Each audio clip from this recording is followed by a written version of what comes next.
Assalamualaikum warahmatullahi wabarakatuh. Perkenalkan, nama saya Abdullah serta partner saya di sini Tia Welendeliani akan menjelaskan tentang video yang telah kami tonton sebelumnya, serta inilah hasil yang kami dapatkan. Kesiapan Asia Tenggara untuk menghadapi panas yang brutal. Dekarbonisasi ekonomi global adalah satu-satunya jawaban untuk pemanasan global. Tetapi sementara itu, negara-negara ASEAN harus berinvestasi dalam pemeriksaan iklim dan pembangunan ketahanan, kata Dr. Vino Thomas dari ICS Yusof Ishak Institute. Asia Tenggara mendesis di bawah panas yang memecahkan rekor. Dalam beberapa pekan terakhir, suhu mencapai 40 derajat Celcius di Bangkok pada akhir April dan 37 derajat Celcius di Singapura pada 13 Mei. Mungkin ada sedikit bantuan dalam beberapa bulan mendatang. Pusat Meteorologi Khusus ASEAN pada 29 Mei memperingatkan risiko kabut asap yang lebih tinggi antara Juni dan Oktober karena musim kemarau yang lebih intens dan berkepanjangan. Satuan Tugas Kabut antar lembaga Singapura sedang mengkoordinasikan rencana aksi dan telah menyarankan masyarakat untuk memastikan mereka memiliki serta menggunakan masker wajah N95 dan pembersih udara yang memadai. Semburan panas yang ekstrim meningkatkan perubahan iklim yang disebabkan oleh manusia. Riset oleh World Weather Attribution Group menunjukkan bahwa gelombang panas April yang mempengaruhi wilayah Asia Selatan dan Tenggara tahun ini 30 kali lebih mungkin terjadi karena perubahan iklim. Dekarbonisasi ekonomi global adalah satu-satunya jawaban abadi untuk pemanasan global. Tetapi sementara itu, negara-negara harus memeriksakan iklim dan pembangunan ketahanan, tidak kurang dari tanggapan multi cabang di ketahanan energi, ketahanan pangan, dan kesehatan masyarakat akan terpenuhi. Selanjutnya, kebutuhan alat pendingin. Asia Tenggara melambangkan kejahatan super terhadap perubahan iklim di mana tanggapan jangka pendek dapat memperburuk masalah dari waktu ke waktu. Temperatur yang ekstrim membawa lebih banyak permintaan untuk AC dan pendingin, yang pada akhirnya menyebabkan pembakaran lebih banyak bahan bakar fosil untuk energi. Vietnam misalnya mematikan lampu jalan dan operasi pabrik pada jam-jam di luar jam sibuk untuk mengantisipasi gelombang panas yang sedang berlangsung yang membebani jaringan listrik nasional. Rencana untuk mengimplementasikan solusi pendingin ramah lingkungan perlu ditingkatkan di seluruh Asia Tenggara saat urban sprawl telah menggantikan vegetasi panas terperangkap oleh beton dan aspal di gedung dan jalan pada siang hari, lalu dilepaskan pada malam hari menghasilkan efek pulau panas perkotaan. Sebagai bagian dari Singapura Green Plan 2030, negara ini menerapkan solusi pendinginan berkelanjutan seperti pendinginan distrik distribusi di Tampines dalam sistem yang lebih hemat energi ini.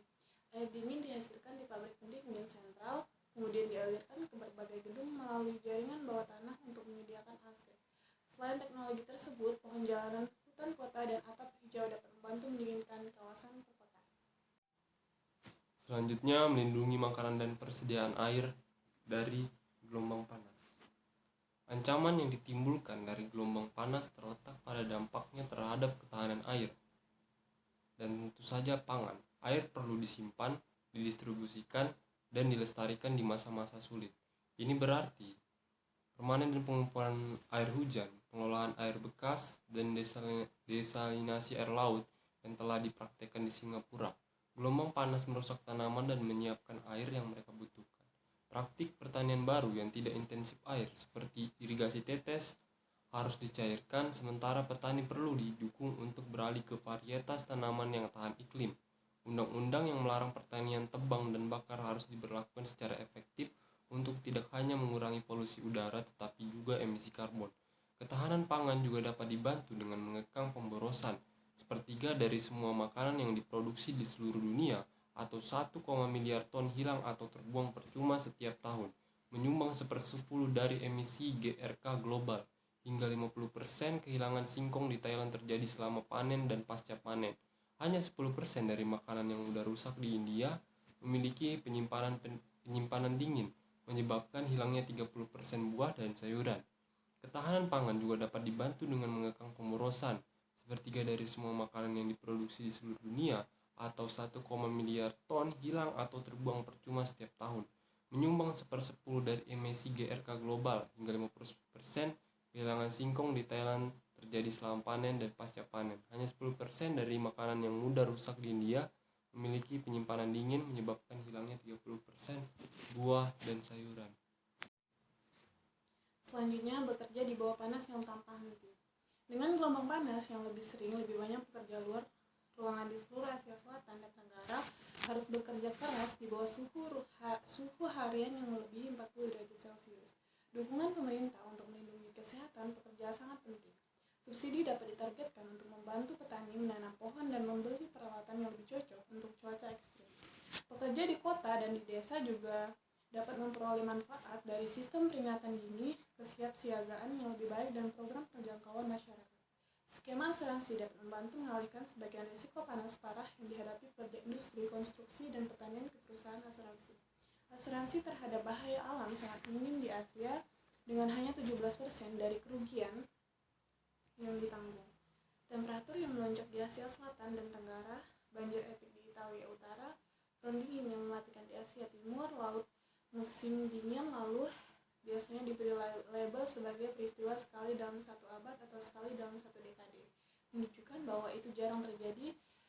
Perbuatan alam, temperatur yang melonjak di Asia Selatan dan Tenggara, banjir epik di Italia Utara, front yang dingin yang mematikan di Asia Timur, laut musim dingin lalu biasanya diberi label sebagai peristiwa sekali dalam 1 abad atau sekali dalam 1 dekade, menunjukkan bahwa itu jarang terjadi. Tetapi kenyataannya adalah bahwa kejadian yang dulunya mustahil secara statistik sekarang menjadi lebih umum karena perubahan iklim.